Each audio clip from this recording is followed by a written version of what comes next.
నేను మరినేని రమేష్. వచ్చేదానికి ప్రధాన కారణం ఎర్రజెండా ప్రజానాట్య మండలి. ఇలాంటి సినిమా తెలంగాణ సాయుధ పోరాటానికి సంబంధించిన రజాకారుల అకృత్యాల మీద ఒక సినిమా తీయాలి అంటే దానికి నిజంగా గట్స్ కావాలి. ఫస్ట్ ధైర్య సాహసాలు ఉన్న వాళ్ళు ఇలాంటి కథలు తీయగలరు. ఎంతో 10 సంవత్సరాల చరిత్రను చదవగలిగిన వాళ్ళు తీయగలరు. అలాంటి హీరోలు ఈ సినిమాకి మన గూడూరు నారాయణ రెడ్డి గారు, యాటా సత్యనారాయణ గారు.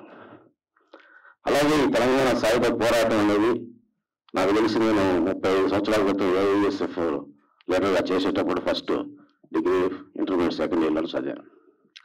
అప్పుడే చంద్రరాజేశ్వరరావు గారు రాసిన ఒక పుస్తకంలో రాయి రగిలే, రప్ప రగిలే, కొండ రగిలే, బోన రగిలే, చెట్టు రగిలే, పుట్ట రగిలే, మట్టి రగిలే, గుట్ట రగిలే అనగారిన తెలంగాణ కనకనమని మందిర మంది గుండె మందు గుండు జరల చరలు గొల్చరా బాంచందర కాల్మంత నన్నాళ్ళు దోపిడీ గడువుల బంది కాణాల్లో కుమిలిన వాళ్ళు కూలి వాళ్ళు నాలుగు వాళ్ళు ఎత్తి దమం చేసేటోళ్ళు బందీకులు కట్టారా, బరిలో తొడగొట్టారా, సంఘం ఒక సింహంలో జోలి గెలిపరా అని మేలు గెలిపరా అని చెప్పి ఆ ఒక్క చదివిన తర్వాత ఎంతో తెలంగాణ సాయుధ పోరాటం మీద దాదాపు 10 పుస్తకాలు చదివి ఒక ఉత్తేజాన్ని ఇచ్చింది.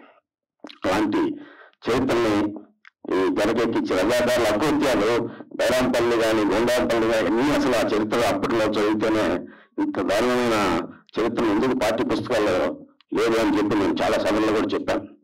సో ఇలాంటి చరిత్ర సినిమాని తీసిన దానికి సినిమా చూస్తున్నంతసేపు ఎక్కడ మా రాజనారాయణ రెడ్డి, ఎక్కడ మా మగ్దుల్ మొయిద్దీన్, ఎక్కడ మా మల్లు స్వరాజ్యం, ఎక్కడ మా వీరెడ్డి, ఎక్కడ మా చంద్రాసు అని చూస్తుంటే లాస్ట్ లో వాళ్ళ ఫోటోలు చూడగానే ఆ ఉత్తేజం నిజంగా అంటే అందరూ లాస్ట్ లో చూస్తాను. నేను పాటలో అన్నాన్ని ఇంతమందిని చూపిస్తూ, ఇంత కథలు చెప్తూ, ఇంతమందిని మళ్ళీ చివరికి కూడా చూపించిన మా దర్శకుల టీంకి, యాటా సైన్యానికి, మా దర్శకుల సంఘం, మా నాయకులు, దర్శకులు అంటే వాళ్ళ శ్రమ కనపడుతుంది. దర్శకుల శ్రమ ఇందులో అందువల్ల వాళ్ళ చెమట దేవుడు కనపడుతున్నాయి.